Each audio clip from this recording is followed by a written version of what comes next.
Hi, everybody. Mary here. In today's interview, I'm with Anna Saul, one of my favorite major gift coaching clients. And she and I have been working on major gifts together for probably maybe 6 to 8 months. And Yes. even though we've worked together for about 5 years, Anna has gone from, you know, being worried about like picking up the phone and calling donors. And now she's closing six-figure gifts.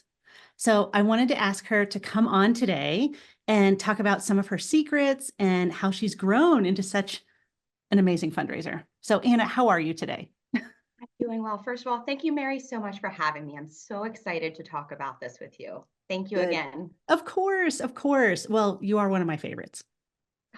Okay, So are so you. thanks. Okay, so let's talk about, so how long have you been a frontline fundraiser?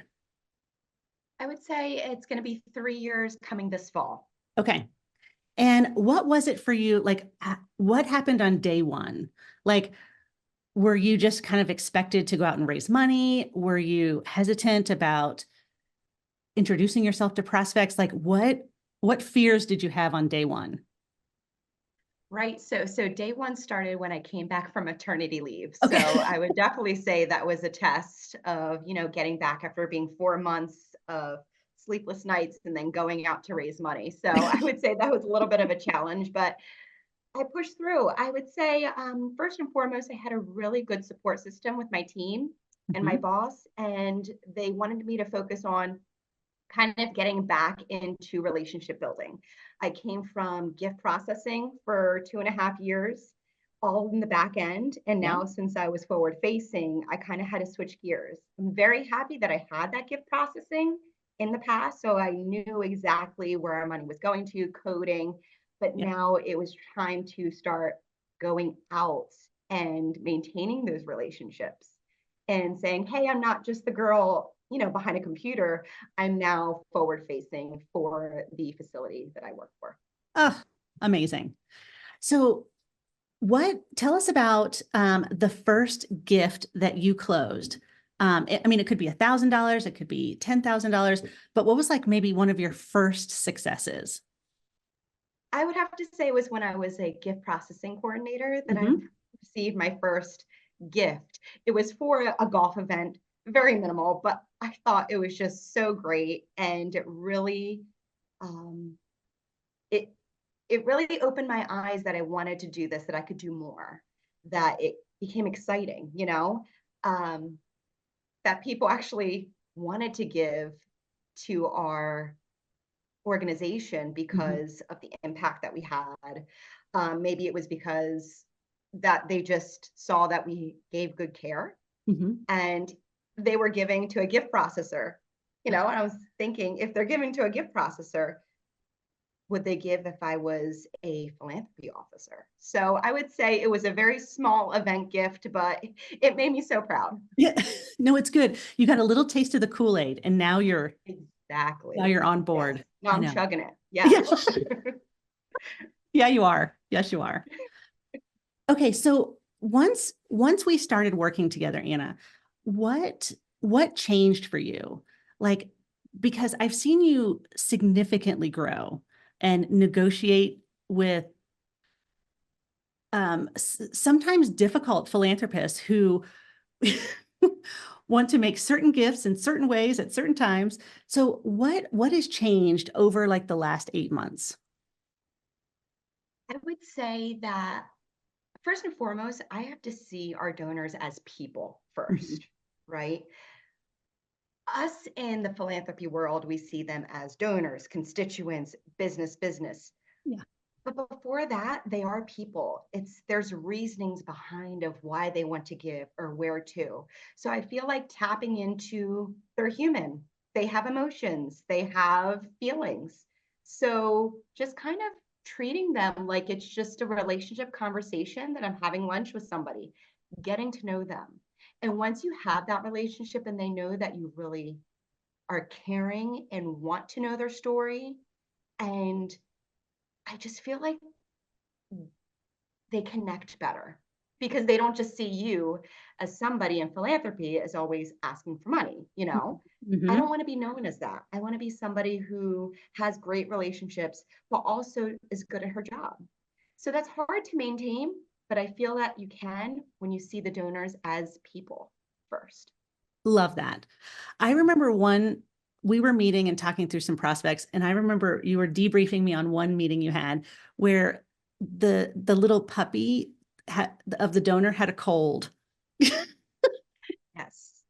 Yes, this donor loved his puppy. The puppy had a cold. So I knew that this puppy was this donor's heart and soul. It was like 7 pounds soaking wet, right? But it was the cutest thing. And he had a cold. So it was just, you kind of made focus on the dog, right? Because Yeah. then you saw the donor light up, like, oh, yes. Yeah. But then talk about business, it was business. But that's how you knew to kind of, like I said, get back the human into the donor. Oh, his dog has a cold. How's he doing? Is he Yeah. okay? I have a dog too. You make those connections. See, love that. And just for anybody who's watching, this gentleman that Anna was seeing is like a hardcore business guy. And he had this Yes. little puppy that had a cold. It was just it was a cute thing. It was nice seeing him kind of open up and Yeah. show a little bit of his heart with his dog. It Yeah. happened to be with the puppy. Yeah. Well, and it's good too, because it does bring out the humanity, right? Like if you hit on something or you notice that the donor lights up, you're very aware, which is why it's so lovely to coach you in these things, because you get it. I try. There's sometimes I don't get it. Trust me, all of us are humans. Sometimes we miss the mark, but I try to see them as what are their passions? What do they care about more? Good. Well, you're amazing. Thank Okay, you. so Anna, so we started working together about 8 months ago. Um, what how have I helped you with relationships and closing gifts? You've helped a lot, I have to say. Before I became in this philanthropy role, I was, like I said, a gift processing coordinator, and you've helped me through that journey on itself. And I've learned a lot from you, and just being able to have your advice on the front end as well. I feel that I have become more confident.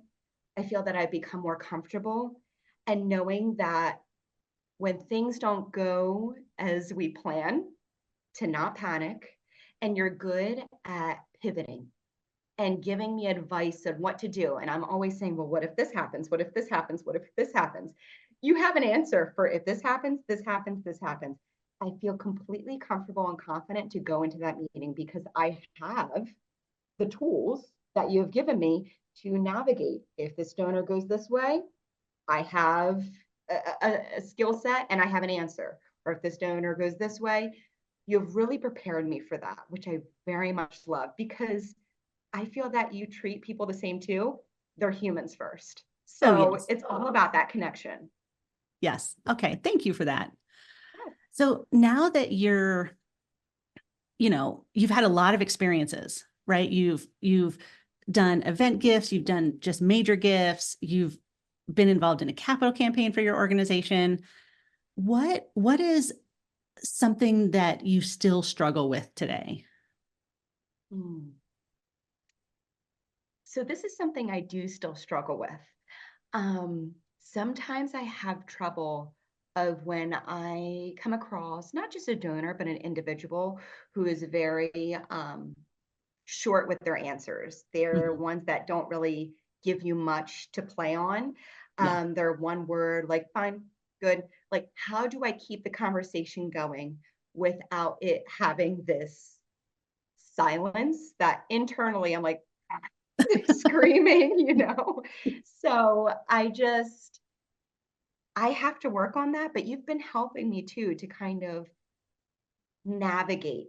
I'm not a golfer, but I can have a golf conversation because I've been at golf events. So Yeah. that does help.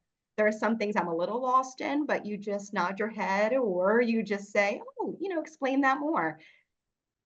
I feel that keeping the conversation going when the person is just not a person who opens up. Well, there's a lot of people out there that, I mean, you have to build trust, right? You have to find that puppy. You have to find that thing that like Yes. cracks open their kind of somewhat tough exterior and allows them to kind of, share more. So I totally appreciate that. There are people out there like that. Yes. And find the puppy. Yeah. The puppy. That should be your new tagline. I know, find the puppy. Yeah. Um, okay, what would you say has been one of the biggest eye-opening moments, you know, in the last 8 months since we've been working together? Like, could it be, how to make the ask or what to do right after the ask? Is it how to pick up the phone and call someone? Like, what's been like the one thing that's kind of like opened up the floodgates for you? Because I feel like they've opened up. They have. It's real simple things that you have given me. It's the simple things, the tweaks that I've made that have really opened up opportunities for me. Like you've told me before, when you're on a phone call or you call somebody out of the blue, nobody likes cold calls. Let's be real. Yeah. Nobody in Yeah. this world Nobody. loves to cold call Nobody loves it. somebody. Yeah. In this day and age, like calling someone on the phone is, I'd rather text or email, or I Yeah. pray for a voicemail. But you get those people that answer. You never want to say, "Hi, I'm Anna Saw from this foundation. How are you?" Yeah. Because it's like they're pausing. I know. Good. I'm fine. Yeah. Right. And I've caught myself in those situations, but you taught me, don't give it that opportunity. Yeah. Explain what you are wanting or what you're doing or why you're calling in 10 seconds. So Yes. you will start to realize them becoming more comfortable or like, okay, not so much as an awkward, like, why is she calling me? It's those things that I feel like that has really opened up. I know it's the smallest, but it's little tweaks like that I've told you time and time again. I don't do that anymore I know. because it's become more comfortable after calling them, right? Yeah. And also just listening. I mean, Yeah. that's 101. Listening to them. They want to talk, they want to share, Yes. they they want someone to hear their story Yes. and why and the why. So I feel listening is a huge part of something that's really opened up opportunities for me. Oh, love that, Anna. Well, just that first piece of advice on the phone call, that took me years to figure out because I was like, why am I having all these awkward phone calls? Oh, it's because I'm creating awkward moments. Yes. Oh, okay, got it now. Um, Right. but the listening, I mean, you hit the nail on the head. If you can't listen your way out of a gift. Like if you Mm, listen long enough, your donor is going to tell you what they're passionate about, when they want to give, how much they want to give, and what they care most about when it comes to your organization or right. what your organization means to them and their family, which is gold. It's the way, it's the path to a major gift. Yeah. So, okay, love that. So what does the future of major gifts look like to you? Because I know right now you're working on a $500,000 gift, Yes. Yes. The future hopefully looks like 500,000. right? Yes. Right? So, but you know what?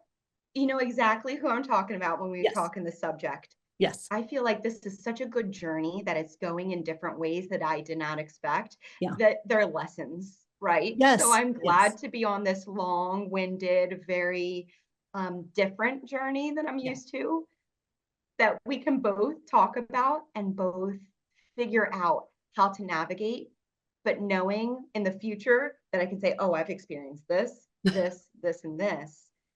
It's given me a toolkit. Yeah. It's That's given right. me of what to do when this happens. So I feel the future hopefully is a lot of lessons still out there. I'm happy for them.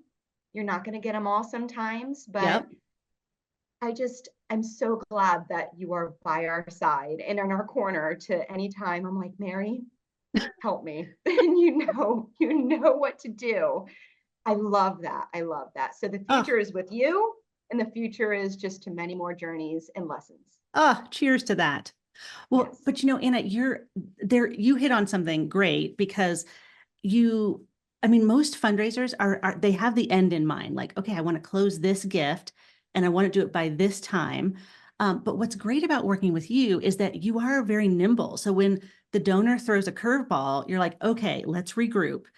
Let's, how do we react to this, but then still make it proactive so that we're driving toward this gift. So you're very good at that. And that is a gift and a skill. So Thank you. I think it's just always smile. Even though just everything's smile. not going your way, just smile and be fine. And then just scream in the car afterwards, you know? Great advice. Love that. Yes. Put in the toolkit. Yes, yes. So what would you say to other people who maybe are struggling in fundraising but don't have like a major gift coach like you do? Mm, that's a good question. I have to say, I was blessed to have you since day one when I started, when it came to back of house data entry Yep. to forward facing in, philanthropy and major gifts. For somebody who doesn't have a Mary by their side, it's going to be a tough journey, but it's not impossible. The number one thing I just would say to somebody is just listen, because you tell me constantly, listen to your donors. Yeah. You start getting little hints of what makes them smile, what makes them, be vulnerable. It's just listening. Like you said, you can never you can overtalk for sure. You can overtalk somebody Yeah. and take the conversation. I've seen it happen. The best thing to do is let them talk and you listen. So I would say that's a good advice from me is just listen to your donor because they will give you the answer without you asking for it. That's right. Ah, the pride, Yeah. Okay. Well, thank you so much for sharing your story today. And I know that it's going to inspire a lot of other fundraisers who are, early on in their journey, and they're going to get to where you are, closing six-figure gifts, possibly a seven-figure gift in the future. Yes. Yes. So thank you for sharing that today. Mary, thank you so much for having me. It's always a joy and a blast. Thank you. Of course.